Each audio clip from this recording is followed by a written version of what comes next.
Thank you, and it's wonderful to be back speaking to this forum in Jerusalem. And I'm going to go away from here much better informed about this part of the world, much better informed about Israel and about the problems that the country faces. I'm going to pick up Roger's challenge and answer his question first, because with my level of grey hair, I'll forget it by the time I get to the end. So one of the things that we did in the reforms of government in my country was that we decided that when government made decisions, there should be consequences for undoing those decisions. So if the Environmental Agency had to change a decision, a regulation they'd put in place, they had to compensate out of their existing budget the people or the businesses that they cost money and investment to. Another form of it was to give binding rulings. And if the government was, for example, to encourage you to build a nuclear power station, they would give you a binding ruling for 60 years that guaranteed your investment. They couldn't undo it. So you don't have to go to the big brother state to fix those problems. Find market solutions that will do it for you. I want to start, now that I've answered Roger's question, I want to start by just thinking about, for a moment, economic freedom. And I want to separate the two. So if I think about freedom, it really means to me that I have choices. I can weigh up different options and I can pick the one that I like. If I want to have economic freedom, it means that I've managed the economy, my personal one or my nation's economy, so that we have choices. Well, there's a lot of people that aren't doing that.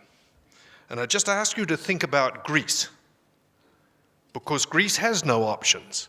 In fact, what it's done is it's surrendered its sovereignty.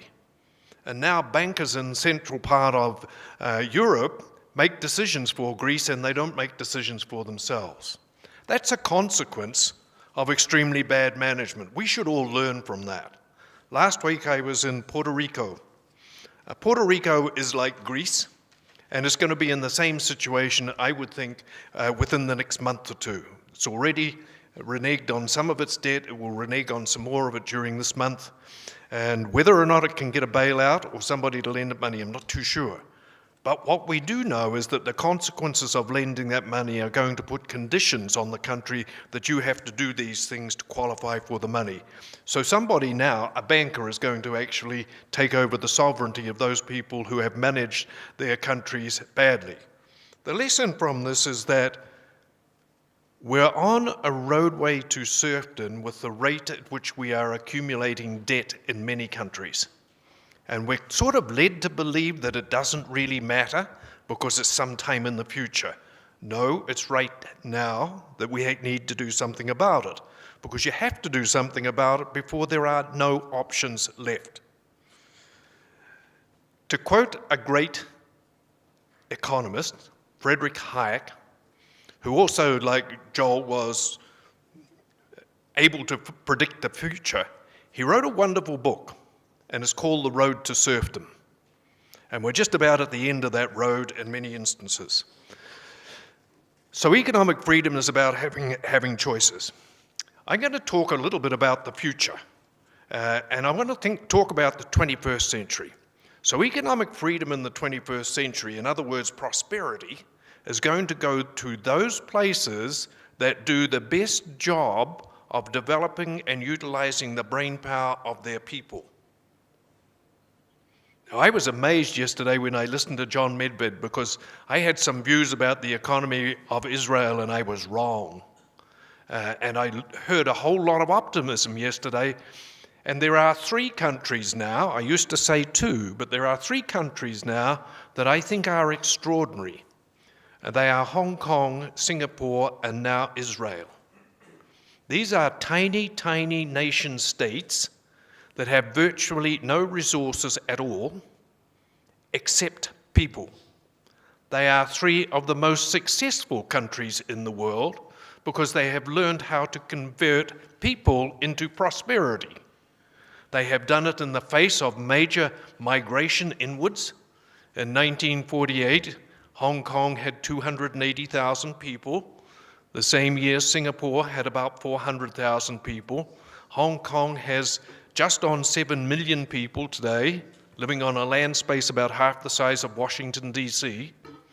And Singapore has over 5.5 million people on a piece of land that's 11 miles long and 9 miles wide. So we can learn from that. And what we need to learn from it also is how they went about it. And they went about it because they allowed their people the freedom to do exciting things, to create new ideas, to be innovative, and not to be controlled by an interfering government. They also let them make mistakes, and they let them take the consequences of making mistakes, because that's really important. Not every good idea that we have is going to be successful. And if it's a bad idea, then we have to live with that, and we either have to find a better way of doing it, or somebody else is going to replace it. That's market discipline, or what we call creative destruction. It's important, and it needs to be enabled to happen. So I think the main barrier to progress in most of the developed economies around the world is government. And I'm going to go back to something that was said yesterday. Frankly, it was said by me, so I remember it. My recall is still able to do 24 hours. And what I actually said yesterday was that the rule of law is also about how we make the laws. And that main barrier to progress today comes from the regulatory estate. And we need to take that regulatory state back inside the democratic process and make all of those decisions subject to the confirmation of the elected legislative body. Did that in New Zealand back in the 1980s, and it's certainly been effective. I love those Australians sometimes when we're not playing rugby with them. But just over a year ago, about a year and a half ago, the Australian Prime Minister was very upset when he had been told that Australia was one of the most regulated places in the world. And he said, we've got to fix that. So he set aside one parliamentary day, and he said, we're going to get rid of obsolete laws and regulations. And one day they got rid of 9,700 obsolete laws and regulations. Wow. He said, that's so good, I'm going to do 2 days next year. So there needs to be an active mechanism that looks at all of those rules that we've passed and gets rid of the ones that we don't need, but also thinks about the ones that are there and says whether or not we should do them again. So many places are now putting a sunset.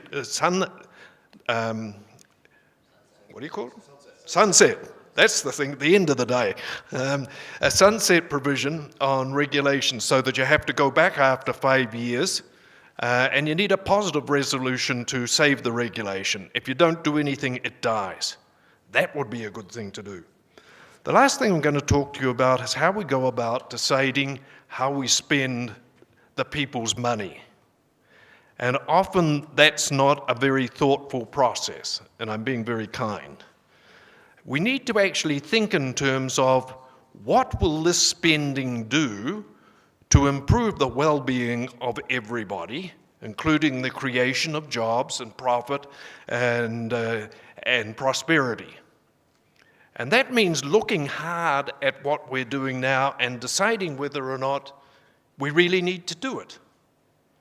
So I'm just going to give you a few examples from New Zealand during the period of time when we were going through reforms. One of the things that we were doing was that we were looking at every department of government and saying it has to justify all of its expenditures as something that's important to do.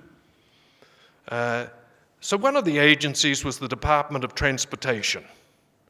And one of the things that came up was that they wanted to increase the fees for renewing driver's licenses.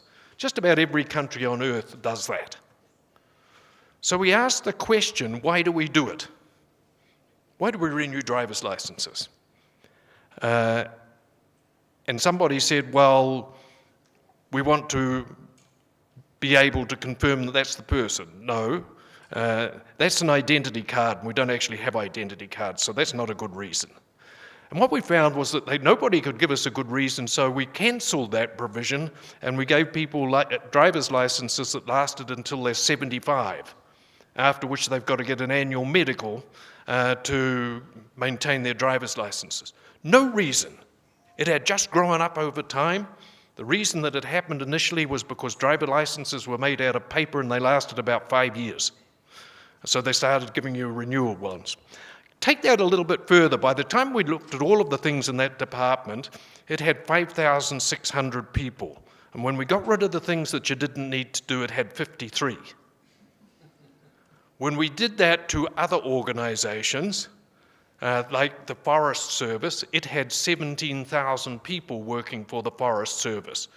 But really it's work that can be done in the private sector. And we went through and got rid of the things that we shouldn't be doing and paying for with government dollars, and there were now 17 people, 17. And the last one of my departments was the Ministry of Works. And it did all of the government building programs. It did the roads and it did the bridges and the schools and the hospitals and things like that, did the design work. It had 28,000 people working for it, and it finished up with 1. And what that did was that it reduced the size of our government by 66%.